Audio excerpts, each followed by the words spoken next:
Good morning, students. Welcome to Strength of Material. આપણે lecture જોવાના છે સ્ટ્રેન્થ ઓફ મટીરિયલ, જે કે મિકેનિકલ એન્જિનિયરિંગમાં થર્ડ સેમેસ્ટરનો સબ્જેક્ટ છે. પ્રીવિયસ લેક્ચરમાં આપણે જોઈ ગયા હતા, નવો ટોપિક આપણે સ્ટાર્ટ કર્યું હતું, સબ ટોપિક નંબર 3 કમ્પોઝાઇટ સેક્શન. એમાં આપણે જોયું હતું કે કમ્પોઝાઇટ સેક્શન કોને કહેવાય. તો એવો સેક્શન કે એવો બાર કે જેમાં આપણે બે કાં તો પછી બેથી વધારે મટીરિયલ યુઝ કરીને બનાવ્યું હોય એને કહેવાશે કમ્પોઝાઇટ સેક્શન. એના માટે આપણે ઇક્વેશન જોઈ ગયા હતા, એક્ઝામ્પલ જોઈ ગયા હતા કમ્પોઝાઇટ સેક્શનના, બરાબર. ને આપણે લોડ કેલ્ક્યુલેશન માટે જોઈ ગયા હતા P1 પ્લસ P2, કે જેટલા બી મટીરિયલ છે એ લોકો જેટલો લોડ સહન કરે છે એ થશે આપણો ટોટલ લોડ. એના પછી આપણે એક્ઝામ્પલ જોઈ ગયા હતા, એના બે એક્ઝામ્પલ જોઈ ગયા હતા. કે એક એક્ઝામ્પલમાં શું કીધું હતું કે કોપરનું ટ્યુબ છે એમાં સ્ટીલનો બાર નાખ્યો હોય તો એમાં આપણે ટોટલ લોડ ગણવાનો હતો, બરાબર. ને એમાં સ્ટ્રેસ અને સ્ટ્રેન કેલ્ક્યુલેટ કરવાના હતા, આપણે કર્યા હતા. પછી આપણે જોઈ ગયા હતા સેકન્ડ એક્ઝામ્પલ કે જેમાં સ્ટીલની ટ્યુબ આપી હતી ને એના અંદર શું કર્યું હતું, કોન્ક્રીટ ભર્યું હતું. એ શું કીધું હતું, ટોટલ લોડ ગોતવાનું કીધું હતું, બરાબર. કોલમથી કેટલો લોડ લેવાશે એ આપણે કેલ્ક્યુલેટ કરવાનો હતો. હવે આપણે જોવાના છે એક્ઝામ્પલ નંબર 3, બરાબર. શું કીધું છે એક્ઝામ્પલમાં કે અ વેટ ઓફ 50 કિલોન્યુટન. શું કીધું, એક 50 કિલોન્યુટનનો વેટ છે એ આપણે લટકાવ્યો છે 3 વાયર ઉપર, બરાબર. 3 વાયર ઉપર આપણે 50 કિલોન્યુટનનો લોડ લગાવ્યો છે ને જે વાયરથી લેન્થ કેટલી છે, ઇક્વલ લેન્થ છે. ટંડો વાયરની લેન્થ કેટલી છે, ઇક્વલ લેન્થ છે. પછી એમાં શું કીધું કે જે મિડલ વાયર છે તે સ્ટીલનો છે ને બીજા બે વાયર કયા છે, કોપરના વાયર છે, બરાબર. If the cross sectional area of each wire is 300 mm square. શું કીધું, ક્રોસ સેક્શનલ એરિયા આપ્યો છે ટંડો વાયર માટે કેટલો છે, 300 mm સ્ક્વેર. તો કેલ્ક્યુલેટ કરો load set by each wire, કે બધા વાયરથી કેટલો લોડ ઉંચકવાનો છે કે વેચાવાનો છે આપણે કેલ્ક્યુલેટ કરવાનું છે, બરાબર. ટેક ES બરાબર 210 કિલોન્યુટન પર mm સ્ક્વેર ને EC ની વેલ્યુ આપી છે 120 કિલોન્યુટન પર mm સ્ક્વેર. મતલબ કે સ્ટીલ માટે મોડ્યુલસ ઓફ ઇલાસ્ટિસિટી આપી છે ને કોપર માટે મોડ્યુલસ ઓફ ઇલાસ્ટિસિટી આપી છે, બરાબર. સોલ્યુશન જોઈ જાય. ટંડો વાયરનો ક્રોસ સેક્શન એરિયા કેટલો છે, 300 mm સ્ક્વેર. તો એરિયા ઓફ સ્ટીલ કેટલો આવવાનો, 300 mm સ્ક્વેર આવવાનો. ને કોપર માટે કેટલો આવશે, 2 × 300, કેમ કે કોપરના બે વાયર છે તો 2 × 300 એટલું થવાનું 600 mm સ્ક્વેર. ને આપણને ખબર છે કે કમ્પોઝાઇટ સેક્શન માટે ફોર્મ્યુલા શું આવવાની, sigma S અપોનમાં ES is equal to sigma C અપોનમાં EC. તો આના ઉપરથી આપણે સિગ્મા S અને સિગ્મા C વચ્ચેનો રિલેશન મળી જશે. તો સિગ્મા S બરાબર ES અપોનમાં EC ઇન્ટુ સિગ્મા C, એટલે સિગ્મા S બધું કેટલો આવશે આપણો 175 સિગ્મા C 1.75, બરાબર. તો સિગ્મા S અને સિગ્મા C વચ્ચે રિલેશન મળી ગયો. હવે આપણે ગોતવાનું છે ટોટલ લોડ. તો P ઇક્વલ ટુ શું થવાનું, PS plus PC. Therefore P is equal to sigma S into AS plus sigma C into AC, બરાબર.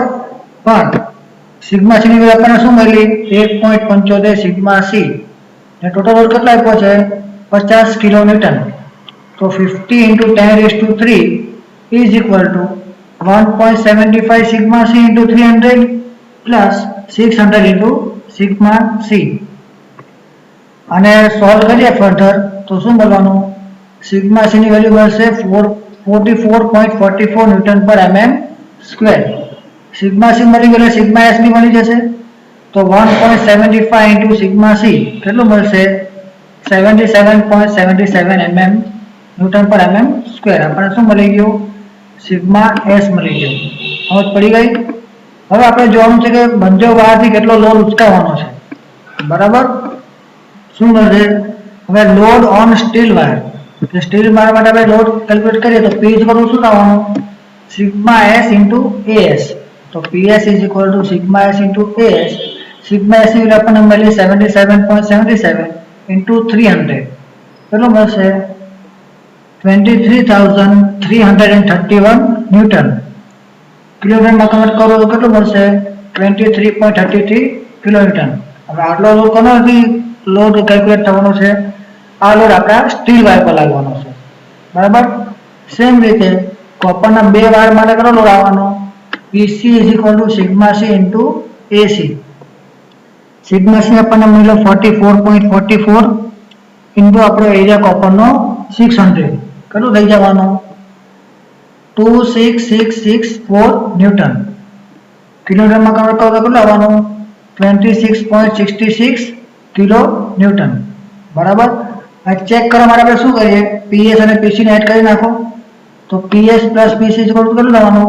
49.99 kilonewton, which is nearly equal to 50 kilonewton, જે કે આપણો ટોટલ લોડ આપણને આપ્યો હતો. સમજ પડી ગયા એક્ઝામ્પલમાં શું ક્લિયર કર્યું આપણે? આ તો આપણો example load calculation by,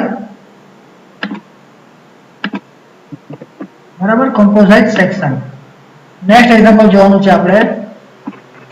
fourth example, 2 bars A અને B, બે બાર છે A અને B, એને આપણે વર્ટિકલી હેંગ કર્યું છે, એટલે લટકાવ્યું છે. અહીંયા ડિસ્ટન્સ કેટલો છે? 50 સેન્ટીમીટર ડિસ્ટન્સ છે બંનેના વચ્ચે. ફિગરમાં જો A અને B લટકાવ્યું છે ને વચ્ચે કેટલો ડિસ્ટન્સ છે? 500 mm no. A rigid horizontal bar is tied at the lower end of the vertical bar. શું કીધું? એ બંને ભાગના વચ્ચે નીચેના ભાગમાં બીજો એક હોરિઝોન્ટલ બાર લટકાયેલો છે, બરાબર. When a weight of 40 kilonewton is suspended on horizontal bar at 20 cm from distance A. શું કીધું?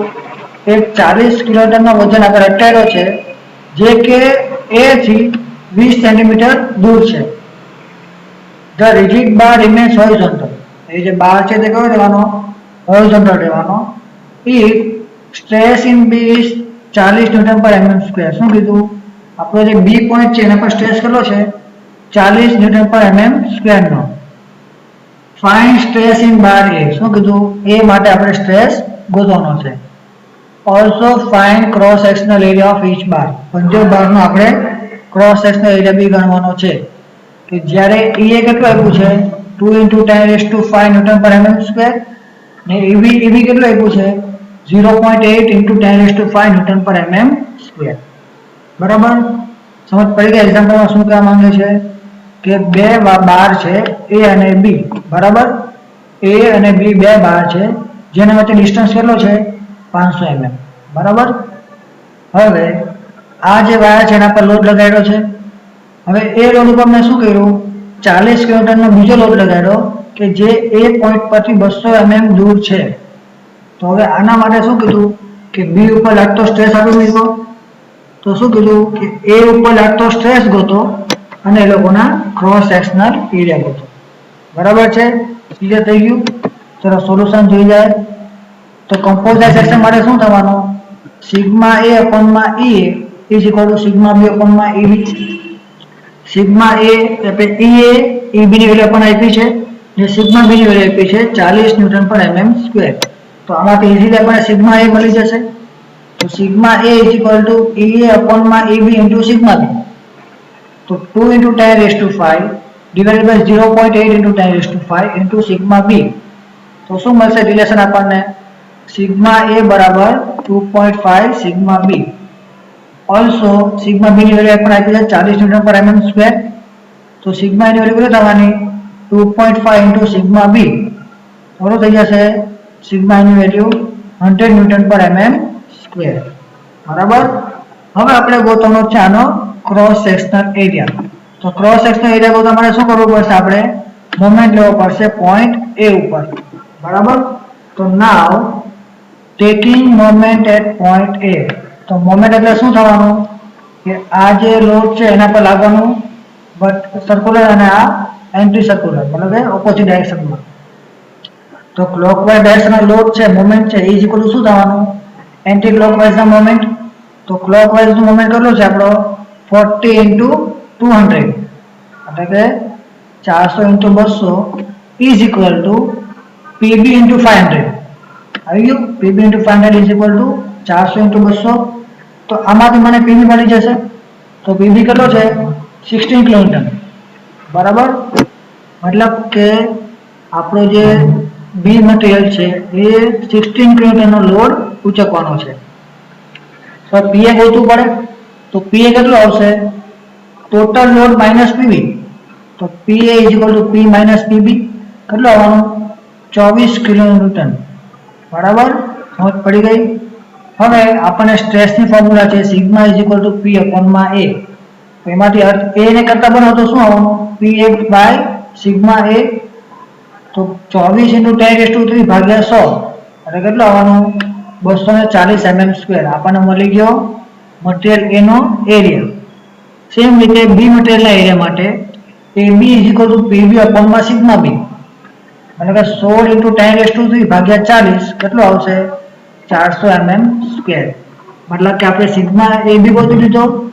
એરિયા બી ગોતી લીધો મટીરિયલ એ માટે ને એરિયા ગોતો આપણે મટીરિયલ બી માટે સમજ પડી ગઈ એક્ઝામ્પલ નંબર 4 સિમ્પલ એક્ઝામ્પલ હતો એટલે બધું કઈ ડિફિકલ્ટ એક્ઝામ્પલ નથી નેક્સ્ટ એક્ઝામ્પલ જોઈ જાય એક્ઝામ્પલ નંબર 5 શું કીધું એક્ઝામ્પલ નંબર 5 માં કે a mild steel rod of 20 mm diameter બરાબર 20 mm ડાયામીટર વાળો સ્ટીલ રોડ આપણે એક કોપરની હોલો ટ્યુબમાં નાખ્યું છે જેનો એક્સટર્નલ ડાયામીટર કેટલો છે 400 mm ને ઇન્ટરનલ ડાયામીટર છે 30 mm સમજ પડી 40 mm ડાયામીટર એક્સટર્નલ છે 30 mm ઇન્ટરનલ છે એવી કોપર ટ્યુબમાં આપણે 20 mm વાળો સ્ટીલ રોડ નાખ્યો છે જેમાંથી આપણે કમ્પોઝાઇટ સેક્શન બનાવ્યો બરાબર હવે આ જે કમ્પોઝાઇટ સેક્શન છે એમાં શું છે 50 કિલોન્યુટનનો એક્સેલ પુલ લાગે છે બરાબર is applied to composite section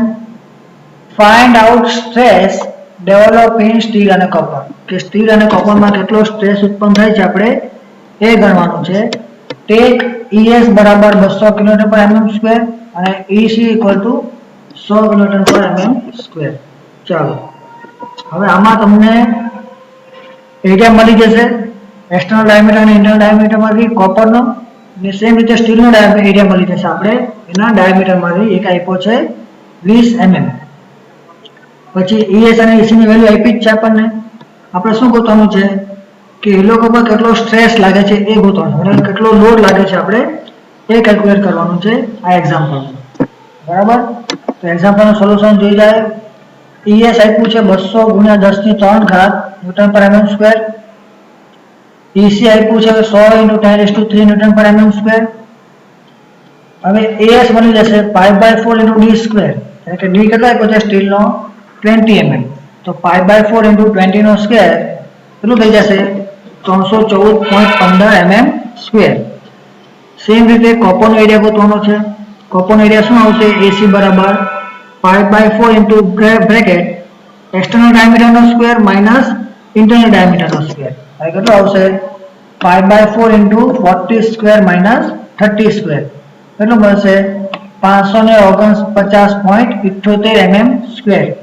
બરાબર નાવ કમ્પોઝાઇટ સેક્શન માટે શું ઇક્વેશન આવે સિગ્મા બી એસ અપોનમાં ES is equal to sigma C અપોનમાં EC તો એના પરથી આપણને રિલેશન મળશે સિગ્મા એસ અને સિગ્મા સી ઉપરનો કેવી રીતે મળશે તો સિગ્મા એસ બરાબર ES અપોનમાં EC ઇન્ટુ સિગ્મા સી એટલે શું થઈ જવાનું 200 × 10⁻³ divided by 100 × 10⁻³ into sigma C શું મળશે સિગ્મા એસ બરાબર 2 સિગ્મા સી મળી ગયું પછી ટોટલ લોડ માટે ઇક્વેશન શું આવવાનું P is equal two PS plus PC બરાબર શું આવશે P equal to PS plus PC જ્યારે કે PS એટલે શું થવાનું સિગ્મા S ઇન્ટુ AS અને PC બરાબર શું થશે સિગ્મા C ઇન્ટુ AC ને P ની વેલ્યુ આપણને કેટલી આપી છે 50 કિલોન્યુટન મતલબ કે શું થવાનું 50 × 10⁻³ ઇઝ ઇક્વલ ટુ